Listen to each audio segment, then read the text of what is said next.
we have Ruth, aka the Mayfair Poet to the Mind. Hello, hello, hello. And you are looking incredible, by the way. Oh, wow. The sun's Thank you shining, so much. the yellow, I love it. Thank you. Second time on the radio with me. Second time on Voices. How are you feeling?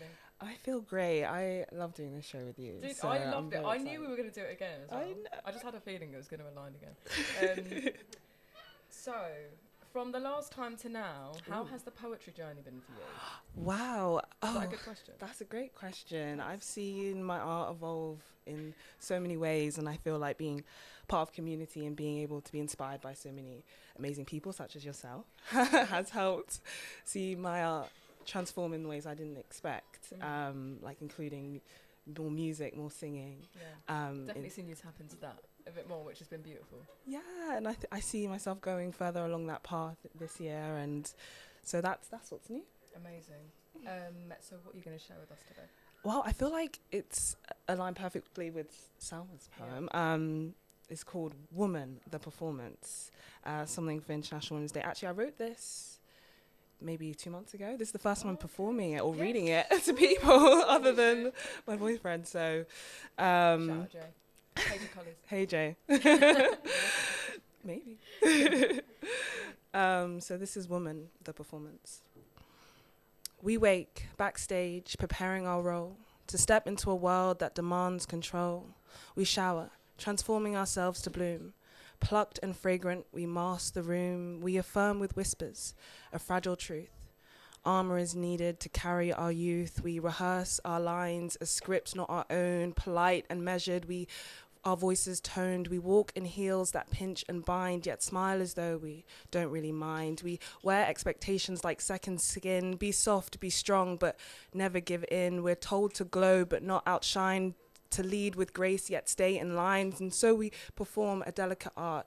Each step a dance, each glance a part. Disguises cling like a shadow's breath, a mirror of life, a question of depth. But what is the cost of the uncouth? The shame of exposing the raw, the truth, the untamed self, wild and free. Hidden beneath what they expect to see are spirit whispers, soft yet strong. You've held your worth all along. Let go of the masks, the obsession with show. Your brilliance shines in the depths below, for your worth is more than the surface reflects. It's a light that lives beyond their defects, beyond the lie of the perfect guise, for the truth is one we should never disguise. Thank you. I feel so lucky that this is the first time that you've performed it as well. And the segue, that was unintentional, but sometimes that's the best way. Exactly. Did you write that specifically for International Women's Day, or was it something like removed from the day, or? It was so removed from the day. I was like, I couldn't sleep one night, and I love watching like video essays on YouTube that kind of analyze film. And it was a video essay on what was it called? The Black Swan. And they were just talking about how, femininity is a performance, and this film kind of embodies how that pursuit of perfectionism is actually what kills you, and I was so inspired by that because it was so much truth in that, and I was like, yes, like how can I put that truth in this poem? I think hearing other people analyse like visual art or photography or like theatre, like someone else's lens and analysis on it is such a, I don't know, it transcends into you looking at, especially film. I feel like film is such an interesting one because it's like, growing up we watched film and TV and like we saw the ideal woman, or the ideal romance, or all these things, but they all encompass like that. I don't know.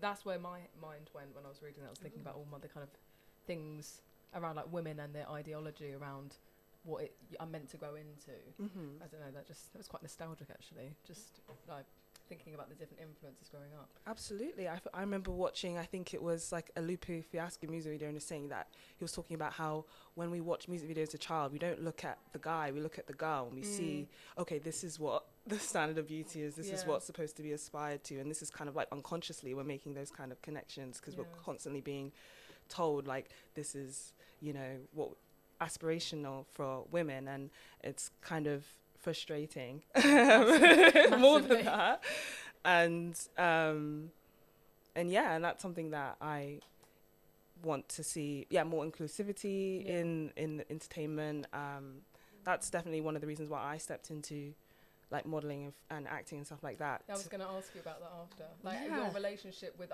recognizing the kind of chase for perfection, but also being quite involved as a model and an actor, and you know, being in an industry that is also incredibly critical, and how you found kind of peace of mind and navigate that. Absolutely. I think it's by, you know, having your own standard for yourself and not listening to what society keeps doing, changing, chopping and changing to trends, and holding your own value inside. And I'm part of a campaign that's actually about like bra size perception next week, and I love that because it's all about, you know, body inclusivity, different shapes and sizes, different bra sizes, because I feel like definitely in the modeling industry having, you know, smaller boobs, smaller frame is isn't it? Exactly. So I love being able to champion that and represent. That's amazing. Dark Is there a skin way women we as well. can check out the campaign? Yeah, I'll post on my Instagram at Ruth Alora. Also, I'll maybe post it on the Mayfair Post as well, maybe. Please do. Yeah, 2 Instagrams. That is a lot to juggle. A lot. Thank you so much for sharing. Thank you. Can we give Ruth a big round of applause?